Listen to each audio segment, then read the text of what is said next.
Yo, what is going on, everyone? My name is Nick, or the Notorious Fantasy, and in today's video, we're going to be talking about 5 league winners that you need to target in your 2023 fantasy football drafts. But before we can do a deep dive into these 5 league winners, I would like to ask that if you are new to the channel and you do end up enjoying today's video, that you please make sure to hit that subscribe button down below. And while you're down there, whether you are new to the channel or not, please make sure that you do leave a like on today's video. It would help me out a ton. If you want to follow me on Twitter, please do so at NotoriousFantasy. So without further ado, let's get into my 5 league winners that you need to target in your 2023 fantasy football drafts. We begin with number 1, Rhamondre Stevenson, running back of the New England Patriots, current underdog ADP, running back 9 at pick 26.4. Last year, he was the RB11 in half PPR and the RB number 14 in half PPR points per game, tied with Seattle Seahawks running back Kenneth Walker III. He played in all 17 games last season, having 210 carries, 12.4 per game, ranking 17th, 1,040 rushing yards, 61.2 per game, 12th, 89 targets, 5.2 per game, 3rd, 69 receptions, very nice, I like, 4.1 per game, number 4 at running back, 421 receiving yards, 24.8 per game, number 7, and 6 total touchdowns, 22nd. In terms of efficiency, Rhamondre Stevenson was uber efficient last season. 957 yards created, 56.3 per game, ranking 7th at the running back position. 3.43 yards created per touch, 7th. 4.6 true yards per carry, 18th, and he had 113 evaded tackles, 6.6 per game, ranking 3rd at running back. And he did all of this in a Matt Patricia offense. Matt Patricia is a legitimate genius in real life. But in terms of being an offensive coordinator in the NFL, the guy is as useless as it gets. So, Rhamondre Stevenson dominated in a limp dick New England Patriots offense. That offense was as deflated as the footballs they took in when they played up against the Colts in the playoffs all those years ago, right? This was an offense that was as exciting as watching paint dry. That Patriots offense last year was absolutely dreadful. We saw Mac Jones, we saw the Zappinator, Bailey Zappi take snaps at the quarterback position, right? Everything went wrong for this offense. Their wide receivers were not very good either. This was a team that did not look good, and they were not fun to watch on Sunday. Hell, if you were watching Red Zone, the only time you saw this team on your screen on offense was when Rhamondre Stevenson was methodically moving the ball up the field. So now they go from that dumbass Matt Patricia to Bill O'Brien. Now, I know a lot of people, they don't like Bill O'Brien, right? Because Bill O'Brien traded DeAndre Hopkins for a half-eaten bag of chips, right? Bill O'Brien, this, that, and the other thing. But ultimately, while Bill O'Brien isn't the greatest GM of the team, right? He's not great at making those decisions. That's not what he's doing in New England. He is the offensive coordinator, and he is a great offensive mind. So this is a team that I think is going to look a whole lot better offensively this season, even if the pieces around Mac Jones aren't miles better than what they had last year. You could argue that Jacoby Myers is maybe even better than Juju.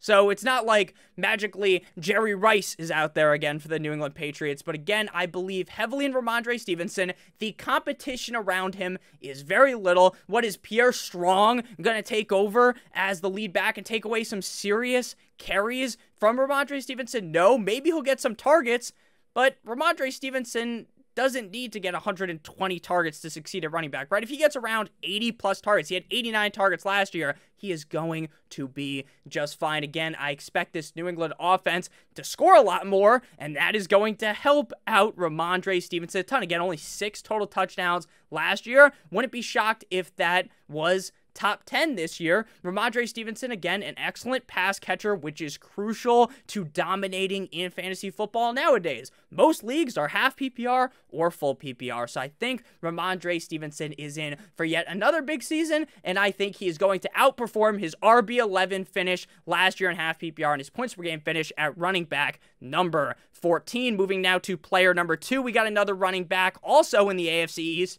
Breece Hall, running back of the New York Jumbo Jets, current underdog ADP, running back 11 at pick 30.8. He was the RB 42.5 PPR last year, but he was the RB 7 in half PPR points per game, and in a lot of those games, he wasn't even the starter because he played 7 games last year, but he only started 2 games. Now, he did tear his ACL in week 7. The best time to tear your ACL for fantasy football in the next season is week 1 of the season prior, right? Because then you know for sure he had way more than enough time to be souped up, ready to roll for week number 1. Now, everything out of their head coach, Robert Saleh's mouth, has been singing the praises of Breece Hall being good to go in week number 1. Now, I get the argument that some people will make. Hey, Nick, they are going to ease Breece Hall in. They are going to use what I dub as the tip technique, right? You just ease it in, right? You don't want to go balls deep in there with Breece Hall. You ease him in over a couple of games. Sure, that could happen, and I still think Breece Hall could be a league winner. Because even if the first 2 games, he only scores 10 fantasy points, it's not going to matter when the rest of the games, this guy potentially finishes as a top 5 running back in fantasy football. Again, he only played in 7 games last year with 2 starts. He had 80 carries, 11.4 per game, ranking 52nd. On about 11 carries per game, he had 463 rushing yards, 66.1 per game, number 44. 32 targets, 4.6 per game, 40th. 19 receptions, 2.7 per game, 49th. 218 receiving yards, 31.1 per game, 27th. And 5 total touchdowns, 31st. He scored a touchdown in almost every game of last season that he played. Some interesting efficiency stats. 5.3 true yards per carry, 3rd. 6.9, very nice, I like. Yards per touch, 1st. 50.5% juke rate, 1st. 11.3% breakaway run rate, 2nd. Sure, they drafted a running back. Sure, they have other running backs behind Breece Hall. But they drafted Breece Hall so highly in the 2022 NFL Draft for a reason, and that is because Breece Hall is a workhorse running back. He was an excellent prospect coming out of college, and now he has been jolted into an offense that has been revived. They went from Zach Wilson, from Cool Joe Flacco, to Magic Mike White, to Aaron fucking Rodgers. Now I know, Nick, Aaron Rodgers didn't look great last year in Green Bay. Sure, maybe they're not getting prime Aaron Rodgers. Maybe they're not getting back-to-back Michael Jordan 96-97 MVP Aaron Rodgers. But Aaron Rodgers in a wheelchair is miles ahead of the MILF Hunter, Zach Wilson. So ultimately, I am confident in this offense moving the ball down the field. I'm confident that this defense is going to have some games locked up late. And you know what you do when you're winning late in games? You run the ball gently down the stream. And Breece Hall is going to be put into the perfect situation to smash. The only reason why people are nervous about him is because of the injury, but I'm not scared. It's not 1970s. It's not back in the day when you fuck up your pinky toe and you're done for your career because they don't have modern medicine. It's a completely different game. Breece Hall is going to smash after that ACL. Maybe not Adrian Peterson style, but I think he has that dog in him. Again, calling for an Adrian Peterson season would be a little bit crazy, but again, top 5 running back, certainly possible for Breece Hall. Moving to league winner number 3, we have Mike Evans of the Tampa Bay Buccaneers, current underdog ADP, wide receiver 35 at pick 67.7. Now, we have mentioned Underdog Fantasy a couple of times in today's video, and they are the sponsor of today's video. If you guys are new to Underdog Fantasy, they are the best place to play best ball fantasy football this summer. If you don't know what best ball is, it's the best part about fantasy football. It's the draft, and that's it. You do your 18-round draft. You don't have to worry about waivers. There's no waivers, there's no trades, and there's no in-season management. Underdog will automatically set your lineup at the end of every single week with the highest scores in your lineup. So you get to do the fun thing, draft, and you don't have to worry about anything. You can come back at the end of the season and potentially have won some serious money. If you are new to Underdog Fantasy and use promo code Notorious, you will get a $100 first match deposit bonus bonus up to $100. So if you deposit $100, they'll give you an additional $100. If you deposit $50, an additional $50, $25, an additional $25. They have a couple of tournaments on there. They have the biggest fantasy football contest ever, $25 to enter, 150 max entries, $3 million to first place, and $15 million in total prizes.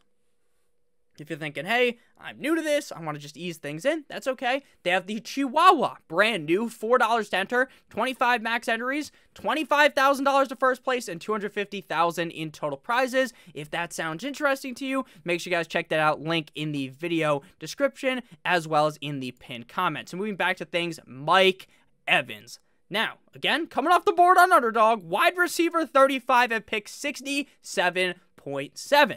Last year, it was the wide receiver 16.5 PPR and the wide receiver 14.5 PPR points per game. Now, I know what the clear thing is here as to why people are nervous about Mike Evans. I understand that Tom Brady was absolute dog water last year compared to what we are used to from Tom Brady, but he's going from a Tom Brady that didn't look like himself for a lot of the season to either Baker Mayfield or Kyle Trask, and I get why that will make some people nervous. But Mike Evans, Prince, 1,000-yard seasons.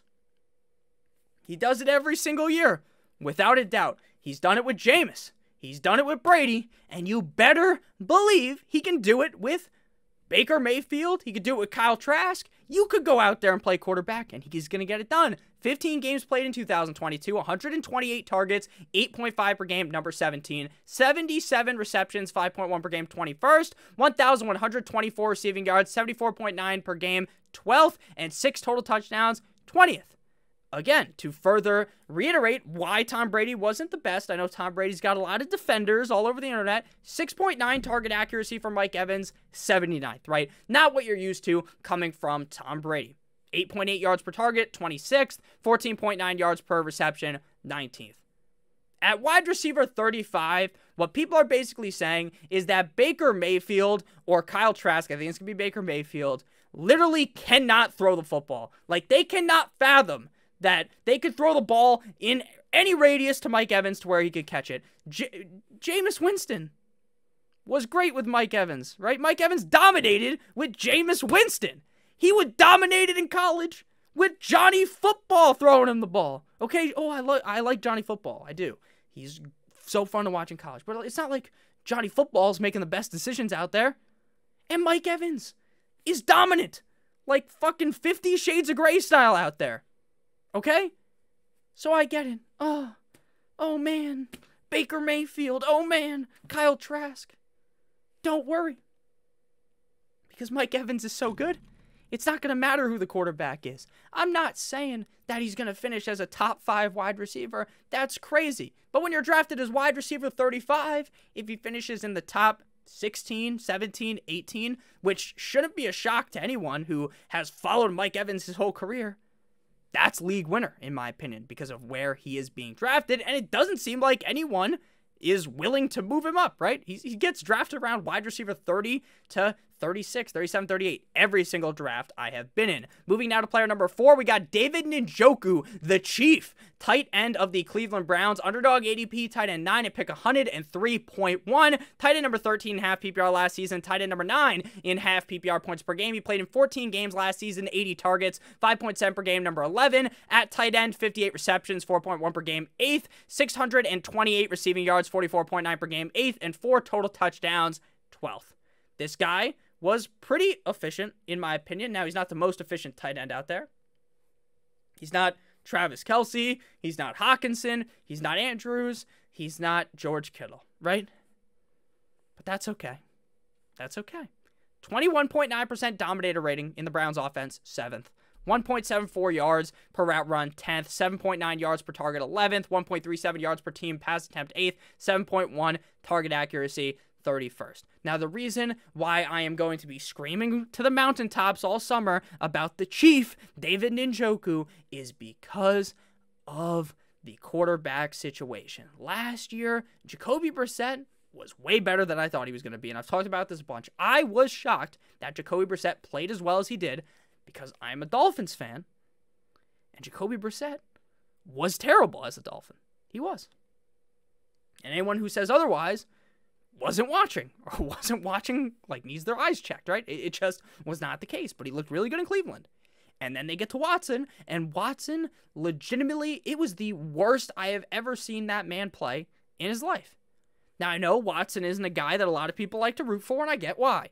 But Deshaun Watson has to be better than what he was last season.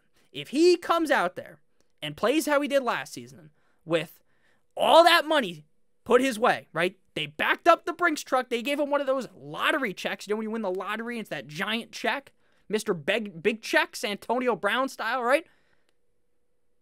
You don't back up the Brinks truck for Deshaun Watson for him to just suck ass the rest of his career, right? Now I understand. Maybe he's not the guy from the Texans. Maybe he's not this MVP quarterback in the NFL anymore. Maybe he's not. Maybe he lost that with all that time off. But I think the better argument to make is he was rusty last year. Maybe he's still not that guy from Houston, but he's still a top 10, top 12 quarterback in the NFL. I think that's a pretty fair argument to make, right? He's being drafted in fantasy as a top 12 quarterback. So if we assume that maybe he's not back to that same amazing caliber that he was at, MVP caliber, and he's just a top 12 quarterback, that is the best quarterback that David Njoku will have had his whole entire career.